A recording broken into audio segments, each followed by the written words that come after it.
Hello everyone, good morning. এখন দেখো, এখন যাব রান্না করতে। এদিকে রান্না বসিয়ে দিয়েছি, মেয়ের জন্য ঝোল করব, দুধ চাল, আর এদিকে ভাত হয়ে গেছে।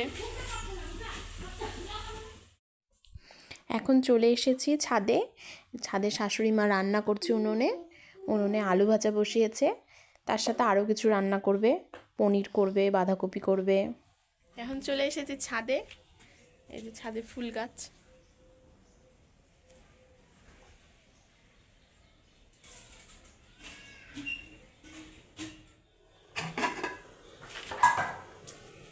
এখন সোনায়ের বাবাকে খেতে দেব, খেয়ে দিয়ে স্কুলে যাবে।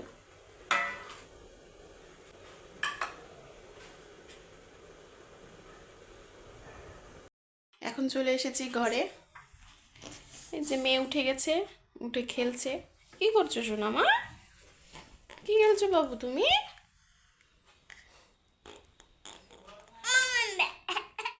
এখন সোনাইয়ের পাপা চলে যাচ্ছে স্কুলে। সোনাই আর আমি বাড়িতে একা একা সময় কাটাবো।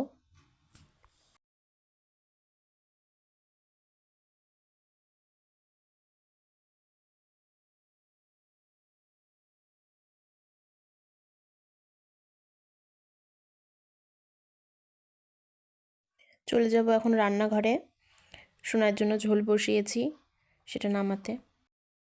এখন সোনাইয়ের তরকারিটা নামিয়ে নেব। আর সোনাই কিন্তু এখন একটু একটু ঝাল খেতে শিখেছে। ওর ঝোলে আমি একটা করে এখন লঙ্কা দিই। যা যা রান্না হয়েছে এখন সব মিটকেসে গুছিয়ে ধুবো। সব ঠান্ডা হয়ে গেছে, এক এক করে সব মিটকেসে এখন গুছিয়ে নিচ্ছি।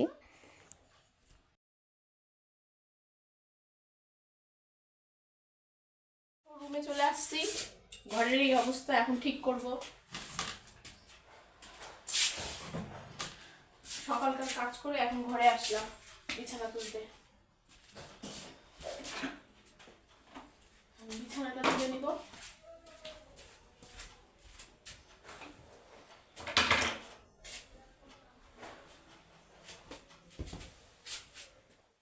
মেয়ে ঘুম থেকে উঠে পড়েছে, এখন বিছানাটা তুলে নিব। আর শীতের দিন কি বিছানা তাড়াতাড়ি তোলা হয়? কত কিছু থাকে, কম্বল ক্যাথা, অনেক দেরি হয় আর অনেকটা শক্তি লাগে। শীতের দিনে বিছানা তুলতে আমার হাতগুলো ব্যথা হয়ে যায়। আমাদের মেয়েদের কিন্তু জীবনটা এরকম, তাই না? কাজ আমাদের পিছু ছাড়বে না, যেখানেই থাকি। চাকরি করি আর চাকরি না করি, কাজ করি আর না করি, মানে রান্না বান্না কাজ এগুলো থাকবেই। এখন আলমারিগুলো পরিষ্কার করে নিচ্ছি, ধুলোগুলো ঝেড়ে নিচ্ছি। খাটের পাশে একটা চৌকি রাখা আছে, ওখানে সোনাই খেলে। এখন ওই বিছানাটাও পরিষ্কার করে নেব। ওখানেও অনেক ক্যাথা কম্বল আছে, ওগুলো ভাঁজ করে নেব। সোনাই এখন কান্না করছিল খুব। ও কি একটা নেবে বলছে, বলতে পারছে না কিন্তু নেবে। আর আমি ওর কথাটা বুঝতে পারছি না ও কী নেবে, তাই জন্য খুব কান্না করছে। আর ওর ঠাকুমা বলছে কী নিবি কী নিবি এদিক থেকে।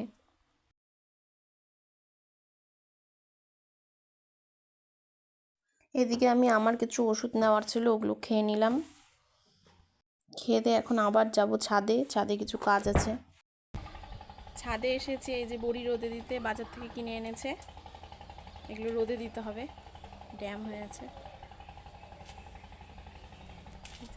ছাদের চারিদিক। এদিকে এখন গ্যাস পরিষ্কার করে নিচ্ছি। গ্যাস আমার ভালো করে পরিষ্কার না করলে ভালো লাগে না। রান্না বান্নার পর সুন্দর করে গ্যাসটা পরিষ্কার করে রাখি, তাহলে দেখতেও ভালো লাগে, পরে রান্না করতেও ভালো লাগে।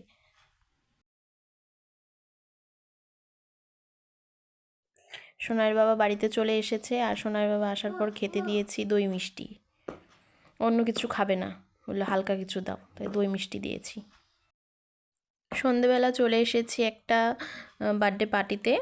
আমার দেওরের ছেলের জন্মদিন ছিল, ওখানে রেস্টুরেন্টে করেছিল, ওখানে গিয়েছিলাম। ওখানে এই যে আমাদের বার্থডে বয়, ওকে 7-8 রকমের পদ দিয়ে সাজিয়ে দিয়েছিল। আর আমাদের জন্য মেনুতে ছিল বিরিয়ানি, যে বিরিয়ানি খাবে না, চিকেন বিরিয়ানি, যে চিকেন খাবে না তার জন্য কম্বো থালি ছিল, চিকেন কষা ছিল, আরও অনেক কিছু ছিল।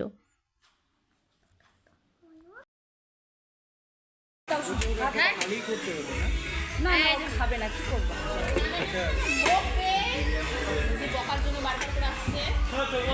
কি আছে এবার খাও একটু। এদিকে এদিকে এদিকে এই যে তাকাও, ওদিকে তাকাও, খেতে এইদিকে আমার দিকে তাকাও। এটা পাপড় খা, দাঁড়াও পাপড় খা। এদিকে দেখি, এদিকে দেখি, এই যে খাও, ওদিকে তাকাও। আচ্ছা এইদিকে তাকা।